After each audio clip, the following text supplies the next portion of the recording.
It's August 12th, 2024, and this is the Watson Weekly, your essential e-commerce digest. Today on our show, Amazon reports Q2 earnings. Allbirds reports financial results. Amazon signs deal with Pinterest and TikTok. Shopify crushes its earnings. And finally, the Investor Minute, which contains 5 items this week from the world of venture capital, acquisitions, and IPOs. But first, in our shopping cart full of news, Amazon reports Q2 earnings. While I was out on break, Amazon had earnings, and oh yeah, Wall Street freaked the fuck out. Let's first discuss the freak out. I would consider it a variety of factors. The main driver is a worse than expected unemployment labor report in the United States showing employers slowing hiring. Secondary drivers include investor AI ROI worries, which has been driven by Nvidia's crazy bubble-like rise, Warren Buffett cutting his Apple shares in half, and Japan's Nikkei, which was mostly a reaction to the U.S. labor report. Take a breath. It was a rough week for your portfolio. The question on my mind is simple. Is this the sound of the other shoe finally dropping? The labor market has outpaced expectations for the last 6 months. It couldn't escape what consumers have been telling us about reality forever. If the Fed does drop rates, it's a signal we are probably either in a recession or about to be in a recession. However, the sound of rates dropping would be music to consumers and the economy in some sense. Let's face it, we're a United States economy that is still propped up by federal spending. Let's talk about Amazon, though. It didn't have a bad quarter. It's actually executing well, and fundamentals have not appreciably changed. Amazon is, however, adjusting to the consumer in a big way. A few things stood out. Amazon feels we're going into a cycle where consumers are trading down consistently. Unit volume will outpace GMV gains. This means lower average selling prices, or ASPs. Over the years, Amazon has had the luxury of its Can't Realize a Profit, or CRAP program, CRAP, to remove first-party items, mostly that Amazon cannot, profitably sell due to advertising, shipping costs, etc. Amazon is now reversing these trends, and I call it Amazon's new CRAP flywheel. Here's how the flywheel works. Amazon reduces its cost to serve. More items then become profitable to serve. Selection expands. Fulfillment speed improvements drive speed improvements for consumers. Amazon gains consideration for new categories like everyday essentials, convenience, and pharmacy. Unit velocity then improves, and Amazon gains share of wallet from competition. Finally, there's higher sell-through, gives them more money to invest in reducing cost to serve, and the CRAP flywheel rolls on.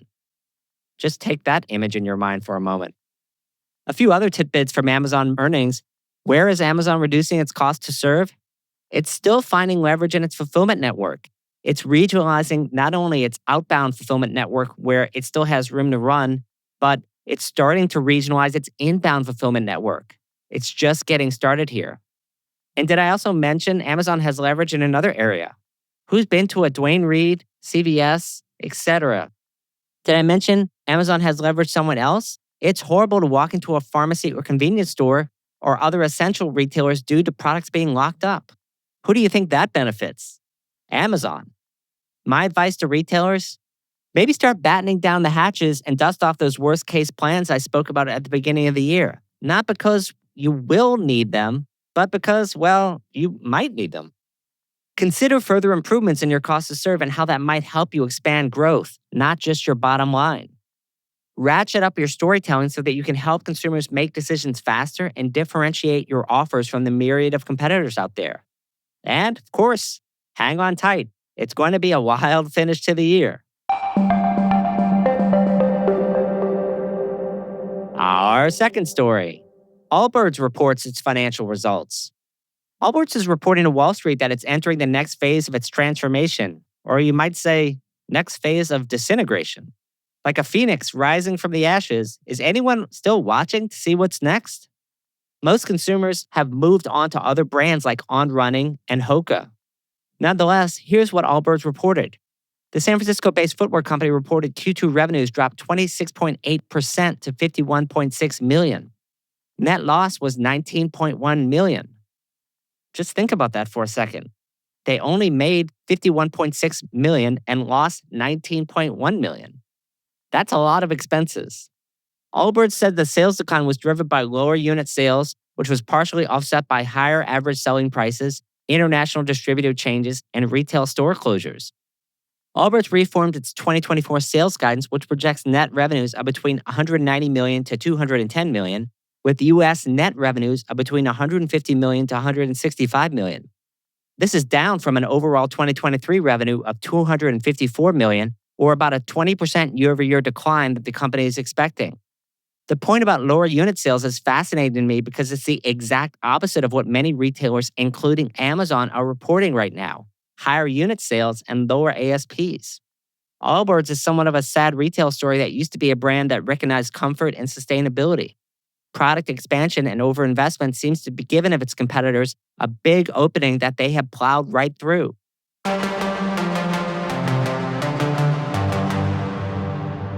Our third story: Amazon signs deal with Pinterest and TikTok. Amazon has signed a new partnership with both TikTok and Pinterest. Here are the details. Buyers will be able to buy products from TikTok and Pinterest without leaving those apps. Shoppers will see Amazon product recommendations on the For You feed in TikTok. Users can link their Amazon accounts directly to TikTok and buy products directly from ads. Buyers who link their accounts will see Prime eligibility, real-time pricing, delivery estimates, and product details directly on the app. What's my take on it? This is almost like Buy with Prime from these social media apps.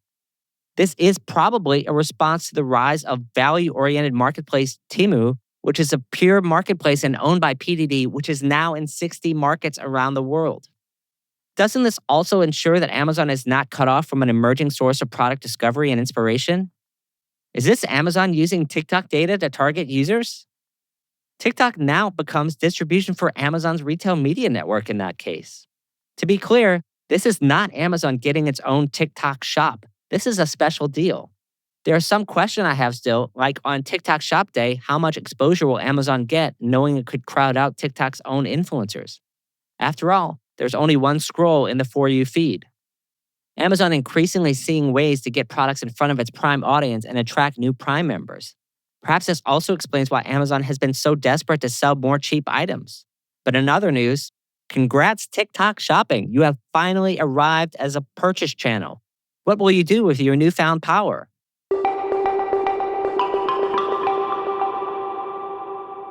And our last story: Shopify earnings report is all upside. High merchant signups, particularly in Europe, and a large number of merchant signups are pushing MRR and subscription solutions revenue. Expense discipline doesn't hurt either.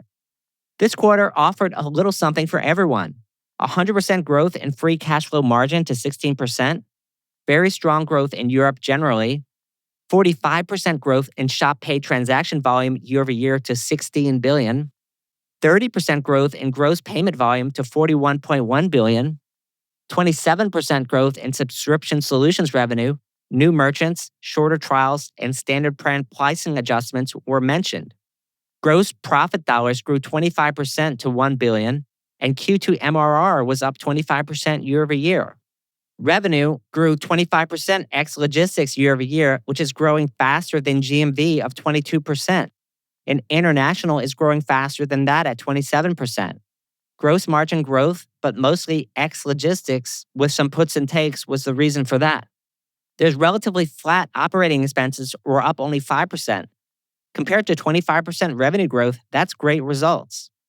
On the enterprise front, which everyone knows that's something I track closely, merchants mentioned include QVC, Barnes & Noble, Away, Travis Mathew, Topps, Vince Camuto, Casper, and Toys R Us. Toys R Us looks live, but others are not yet. No date given. Looks like mostly custom-built sites, a few Salesforce Commerce Cloud, one SAP, that's Travis Mathew, phew, talk about overkill, and one Magento, which was Topps in the mix. On the B2B side, there's 34% more B2B merchants who got orders year over year, which is a 6x order count increase from last year, and 140% B2B GMV growth.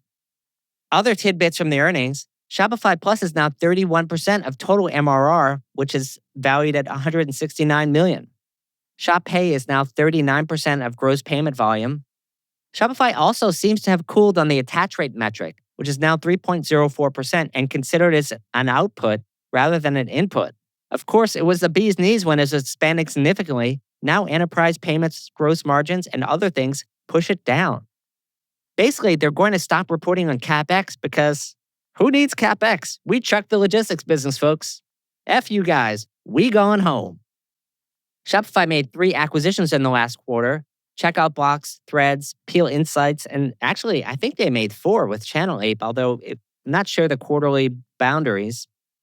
In terms of guidance for Q3, revenue growth was 23 to 25% approximately, with double-digit free cash flow margins. Gross margins up 50 basis points, and headcount will remain flat for a while. That's pretty good guidance, too. And Shopify is currently telling the story that they can have their cake and eat it too, and the damn cherry on top.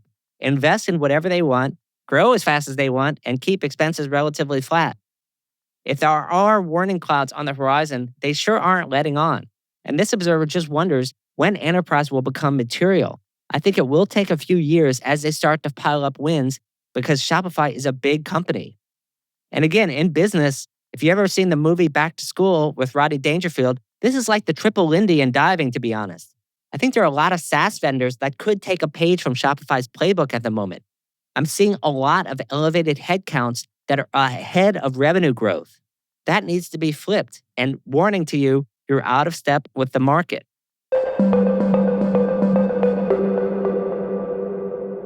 It's that time, friends, for our Investor Minute. We have 5 items on the menu today. First, Apax partners to take consultancy ThoughtWorks private for $1.75 billion. Apax partners will take ThoughtWorks, a global technology consultancy, private in a deal worth approximately $1.75 billion. Funds associated with Apax will acquire shares of common stock it does not own at $4.40, a 30% premium from ThoughtWorks' last closing price.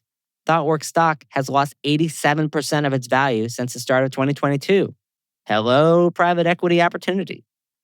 Second, Blue Yonder acquires One Network Enterprises for $839 million. Blue Yonder has announced the closing of its One Network Enterprises acquisition for an enterprise value of approximately $839 million.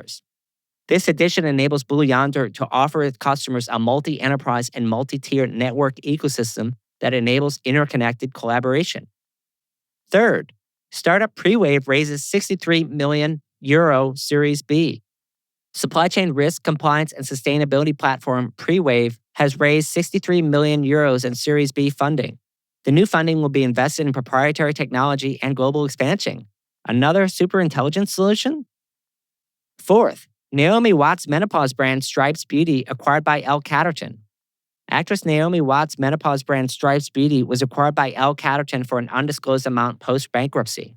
L Catterton does not acquire celebrity-owned brands, but has been investing in women's health businesses. And finally, Full Beauty acquires plus-size specialist Avenue. Full Beauty Brands acquired affordable plus-sized apparel brand Avenue from City Chic Collective Limited for an undisclosed price. Who said more selection is not a thing in plus-sized apparel?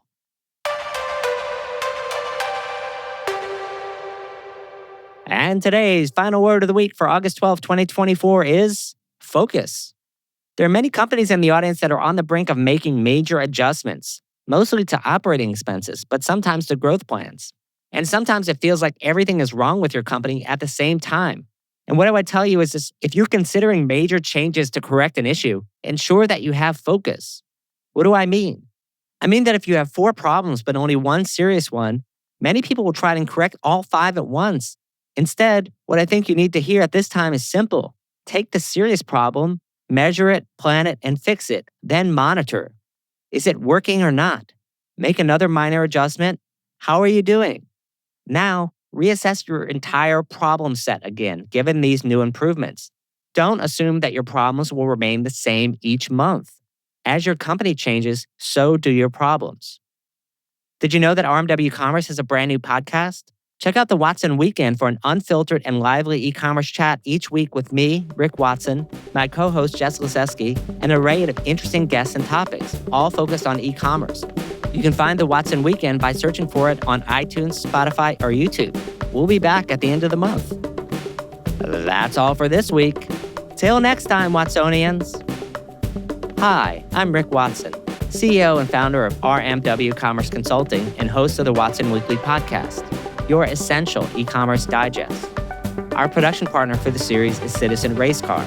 The show is produced by Jose Baez, production manager Gabriela Montequin. To hear new episodes of the show every Monday morning, subscribe now at rmwcommerce.com/WatsonWeekly and wherever you get your podcasts.